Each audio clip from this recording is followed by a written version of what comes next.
Merci, mesdames les modératrices. Alors, je voudrais, avant de commencer, remercier, bien entendu, le bureau de la Société marocaine de rhumatologie pour m'avoir demandé d'intervenir sur ce sujet, et les laboratoires Roche, incontestablement, puisque c'est eux qui m'ont invité également. Et je voudrais dire tout de suite que nous allons parler d'un problème qui vous arrive quasiment au quotidien. L'intolérance au méthotrexate, vous allez voir, n'a rien à voir, bien entendu, comme on le verra tout à l'heure, avec certains effets de la molécule.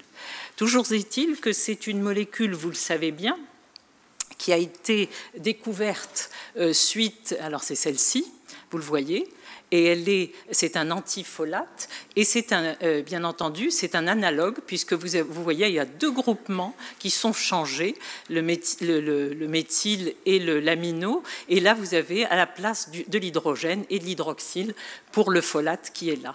Alors cette molécule a été à la base en fait découverte grâce à son dérivé, qui est l'aminoptérine, qui avait été utilisé dans les années 40, vous le voyez, très tôt, dans le traitement de la leucémie de l'enfant, avec beaucoup de succès. Et c'est par la suite qu'on l'a proposé dans la polyarthrite rhumatoïde.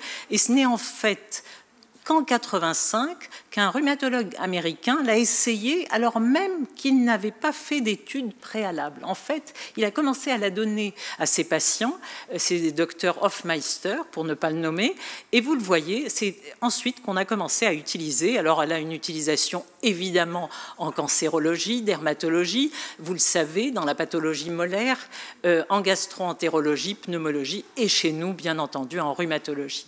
Alors, ça reste un traitement de référence, c'est la pierre angulaire même du traitement de la polyarthrite rhumatoïde, et pour reprendre un terme de l'American College of Rheumatology, c'est le progrès le plus important depuis l'arthroplastie.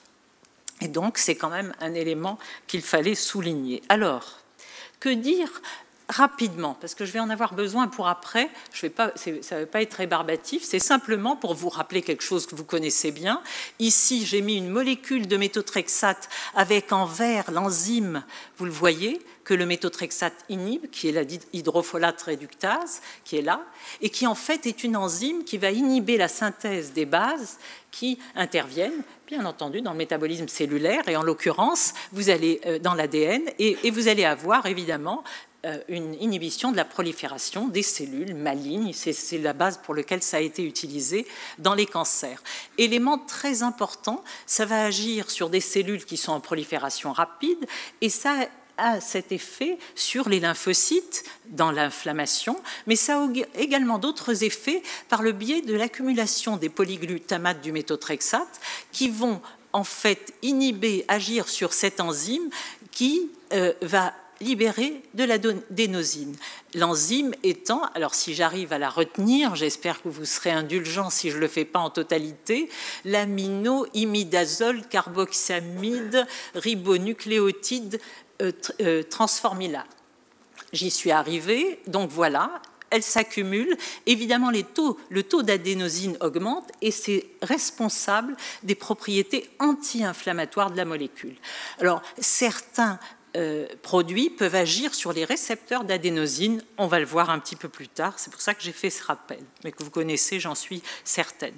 Alors, tout d'abord, on va essayer de répondre, et c'est pour ça que j'ai étalé ces questions sous vos yeux. Vous le voyez, à l'intolérance au méthotrexate, qu'est-ce que c'est? Parce que d'emblée, vous savez, les gens posent des questions. Est-ce que ce sont les effets secondaires? Est-ce que ce sont, bien entendu, les allergies? Les moyens d'évaluer cette intolérance, sa prévalence, quels sont les patients les plus exposés, et il y a quelques études surtout sur ces dernières années, ses conséquences, et enfin, quelles solutions peut-on proposer dans ces cas-là lorsqu'elle intervient. Alors d'abord, je suis revenue sur une thèse de doctorat en pharmacie que ce monsieur a édité en 2016, et franchement, ça m'a énormément aidé parce que ça m'a donné toutes les définitions. La première, c'est que l'intolérance est une réaction de l'organisme anormale par ses manifestations pathologiques à l'égard d'un médicament. On l'appelle aussi pseudo-allergie, mais ça n'a rien à voir avec les véritables allergies qui mettent en jeu le système immunitaire, comme vous le savez bien. Et de ce fait, évidemment, quand on a une intolérance, les tests cutanés sont complètement inopérants. Deuxième chose importante, en cas d'intolérance, contrairement à l'allergie, pronostic vital n'est pas mise en jeu et la reprise du médicament est possible. C'est d'ailleurs pour ça que je suis là aujourd'hui. Elle est à différencier aussi des effets secondaires. Attention, je ne vais aborder ni la pathologie hépatique, ni la pathologie hématologique, tout ce qui peut survenir comme effet secondaire après le méthotrexate. Alors, elle est extrêmement bien étudiée et on doit une fière chandelle aux collègues hollandais parce qu'ils ont aligné ici, je suis sûre, des symptômes que vos patients vous décrivent tous les jours. Les premiers, les symptômes gastro-intestinaux, douleurs abdominales et même buccales, nausées, vomissements, les troubles, ce qu'ils appellent, alors j'ai traduit par troubles comportementaux parce qu'eux parlent de behavioral symptoms. Donc c'est véritablement ça, la fatigue, l'irritabilité, le refus du méthotrexate, les pleurs pour les enfants. Les premières études avaient d'ailleurs été faites dans l'arthrite juvénile idiopathique. Alors je voudrais quand même insister sur un point. C'est qu'on tient compte du délai d'apparition, et c'est important, est intégré comme intolérance quelqu'un à qui on montre un flacon de méthotrexate et qui se met à avoir des nausées. On est déjà dans l'intolérance, même si c'est 15 jours avant l'injection ou la prise de méthotrexate. Ça peut être évidemment... C'est ça, anticipé. Ça peut être associé ou associatif à l'idée, c'est-à-dire du traitement, c'est-à-dire que la couleur, l'odeur, etc. Et ça peut être simultané, c'est ce qu'on connaît le plus souvent. Alors, est-ce qu'on peut l'évaluer? Eh bien oui, puisque actuellement, il y a un score qu'on a défini d'ailleurs dans l'arthrite juvénile idiopathique chez les enfants qui prenaient du méthotrexate. Et cette équipe hollandaise a en fait appliqué aux 5 domaines que je vous ai cités, douleur abdominale, nausées, vomissements, douleurs buccales et troubles comportementaux, eh bien des items qui permettent de définir le score. Pas de symptômes 0, léger 1, modéré 2, symptômes sévères 3.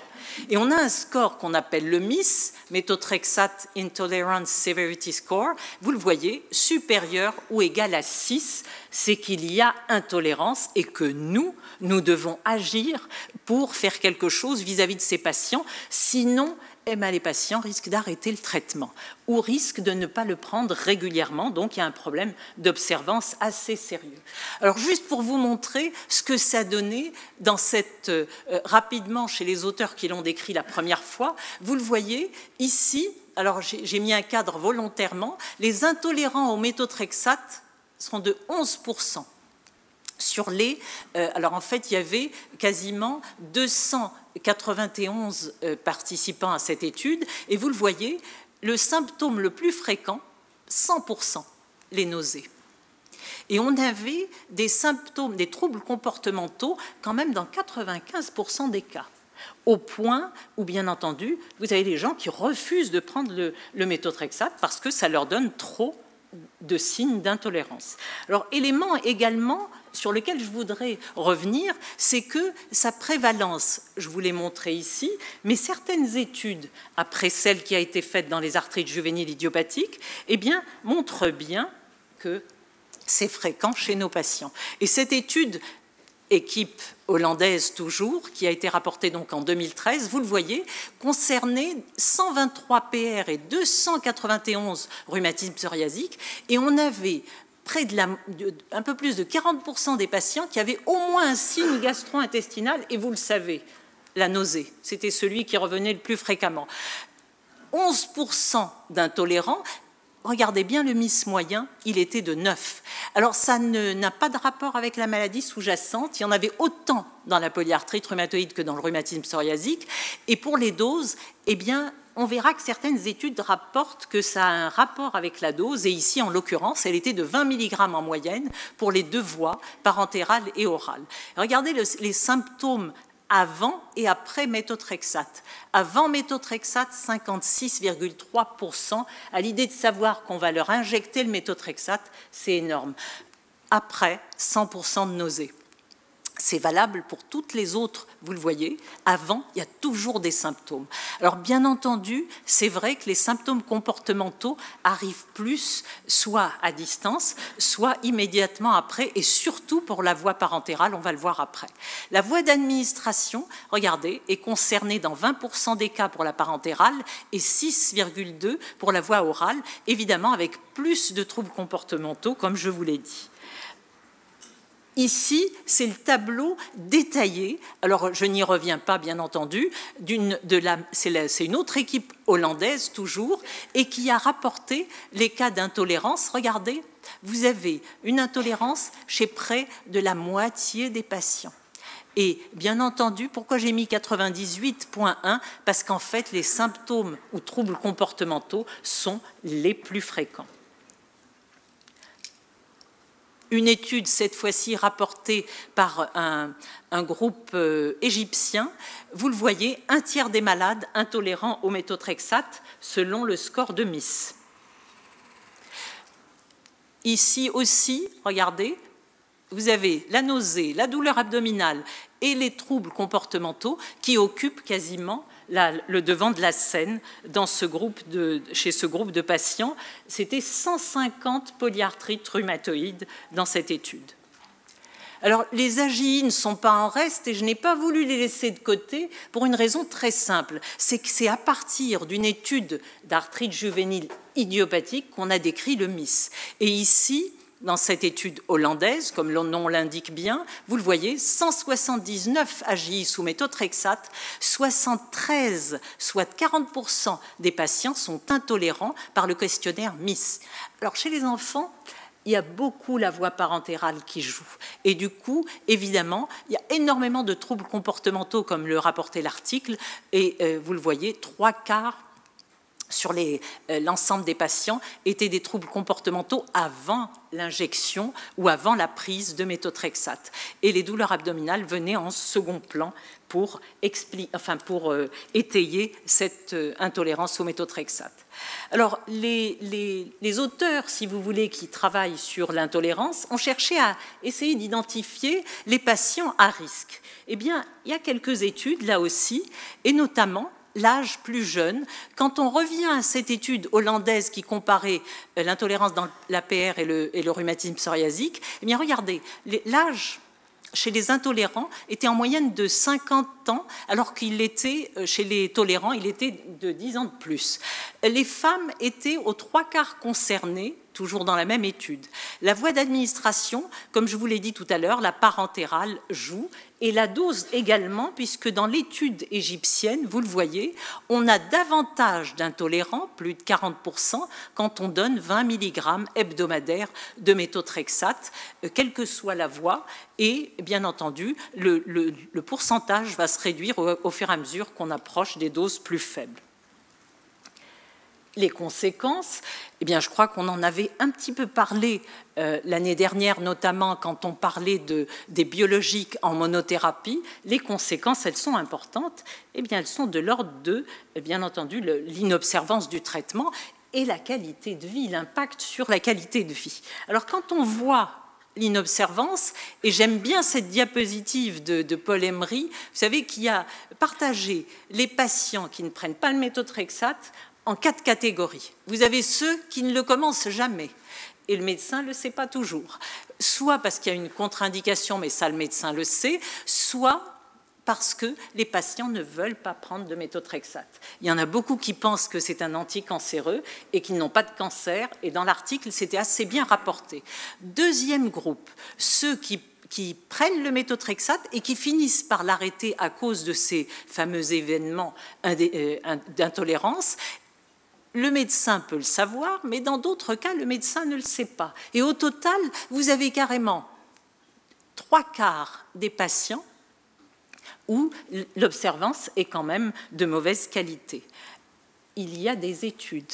Et à ce propos, je crois que c'est important de voir celle des Américains qui ont mené une étude dans une cohorte de plus de 500, alors même si le nom ne le dit pas, 500 patients, 251 sous méthotrexate en monothérapie et 250 méthotrexate combiné à un biologique. Il y en avait de toutes les sortes. Regardez ici. quand on interroge les patients, notamment aussi bien ceux sous mono que combinaison, regardez, on leur demande combien de fois est-ce qu'ils prennent correctement le méthotrexate tel qu'il est prescrit.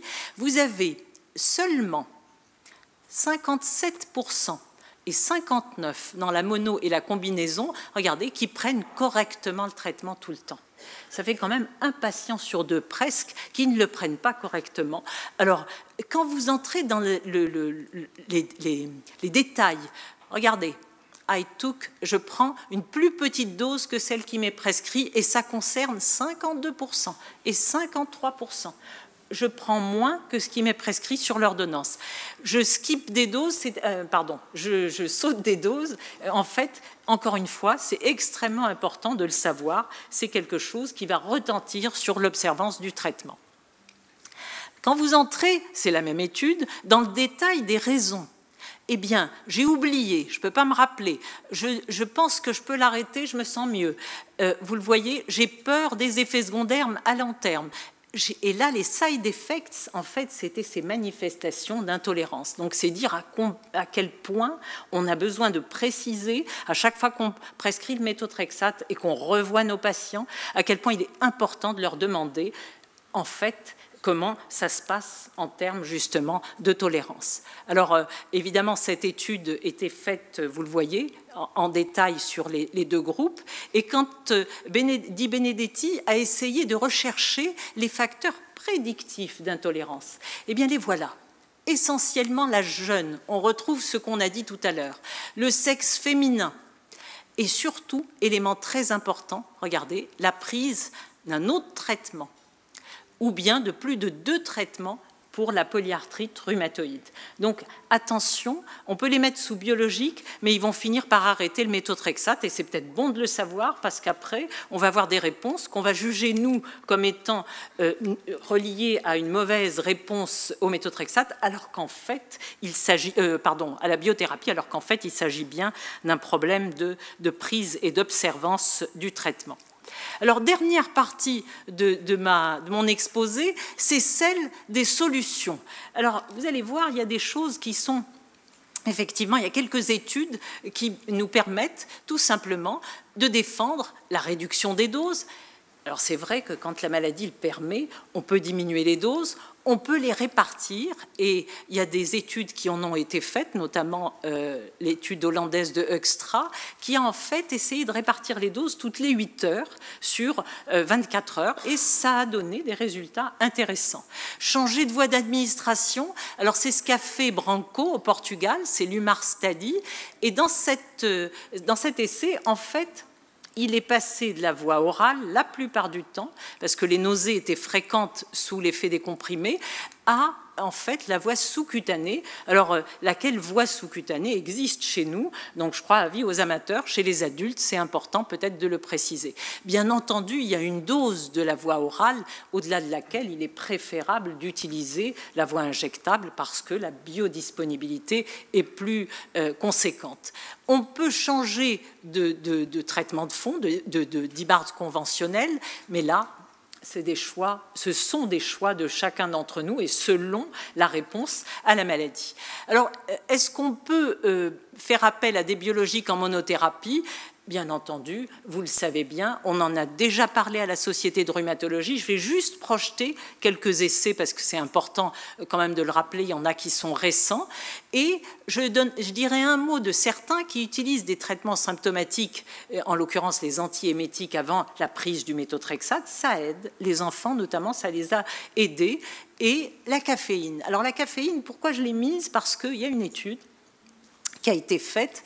Et pourquoi ces données ? Alors, on la reverra un peu plus tard, pour la simple et bonne raison que quand j'ai parlé de l'adénosine, vous savez, qui est augmentée et qui agit pour les effets anti-inflammatoires, les récepteurs à l'adénosine sont bloqués par 2 substances. 1, la caféine, 2, la théophiline. Donc je crois que c'est important de le savoir. On peut, en donnant un peu de caféine, atténuer la tolérance, comme va le montrer une étude que je vais vous exposer dans un petit moment.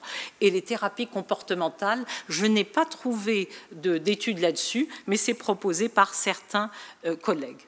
Alors ici, je pense que c'était surtout pour vous rappeler, c'est une méta-analyse de Buckley qui vous montre tous les essais qui ont été faits, placebo plus méthotrexate, anti-TNF seul, tofacitinib seul, tocilizumab seul, bien entendu abatacept, anakinra, les anti-TNF et le tofacitinib ainsi que le tocilizumab dans ces 5 catégories associées au méthotrexate. Et vous le voyez, le toci fait aussi bien que l'association, mais ça je pense que vous le saviez déjà, c'est important quand même de le dire.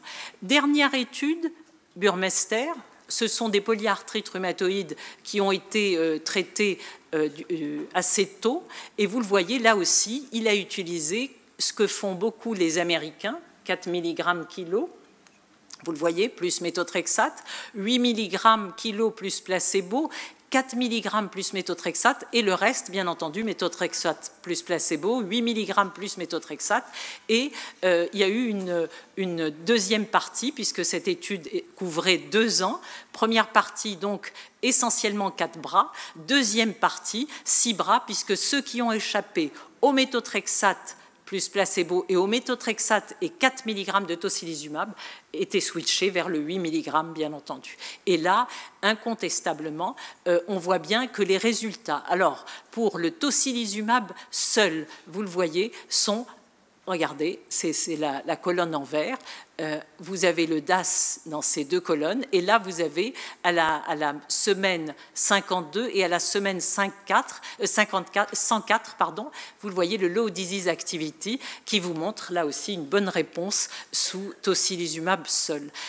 Là, c'était la CR20, 50 et 70 qui montrait également que les patients répondaient bien à ces formules de traitement et notamment à la monothérapie. Alors juste pour vous donner une idée, cette étude a concerné l'équivalent de 1500, un peu plus de 1500 polyarthrites rhumatoïdes, vous le voyez, 287, 290, 142, etc. C'était quand même une large cohorte et elle... On verra si vous êtes intéressé par les effets secondaires. Autre étude, cette fois-ci d'Italiens, qui ont publié le coût que ça pouvait générer, et ça semble, selon les Italiens, être moins cher lorsqu'on utilise le tocilizumab, aussi bien par voie intraveineuse que par voie sous-cutanée. L'étude de Burmester, c'était uniquement la voie intraveineuse, il n'y avait pas d'injection sous-cutanée. Dans l'étude ACT SOLO, qui est une étude... que Flippo a publié récemment, vous le voyez, il y avait 577 patientes, et c'est une étude non interventionnelle, multicentrique, et il s'agissait de retrouver ou de rechercher des facteurs prédictifs d'utilisation du tocilizumab. C'est donc l'âge au-delà de 65 ans, bien entendu l'absence de méthotrexate dans les 2 années qui ont précédé, les problèmes infectieux qui jouaient aussi, et enfin un DAS élevé, VS élevé à la base, donc au début du traitement. Alors, j'ai trouvé intéressant que certaines sociétés aient émis des recommandations par rapport, comme ici, vous le voyez, la société espagnole, des recommandations quand il y a des problèmes avec le méthotrexate, c'est-à-dire quand les PR ne peuvent pas être traités par le méthotrexate. Eh bien, regardez la recommandation 10, quand les sujets sont très âgés ou ceux qui ont beaucoup de comorbidités, eh bien, et que le méthotrexate est à l'origine de toxicité ou d'intolérance, bien sûr, les doses doivent être ajustées. Dans la recommandation 12, on reparle d'intolérance ou de toxicité, et là, on vous dit, la drogue peut être administrée, enfin la drogue, pardon, le médicament peut être administré par voie sous-cutanée. On peut soit garder les mêmes doses, soit les réduire.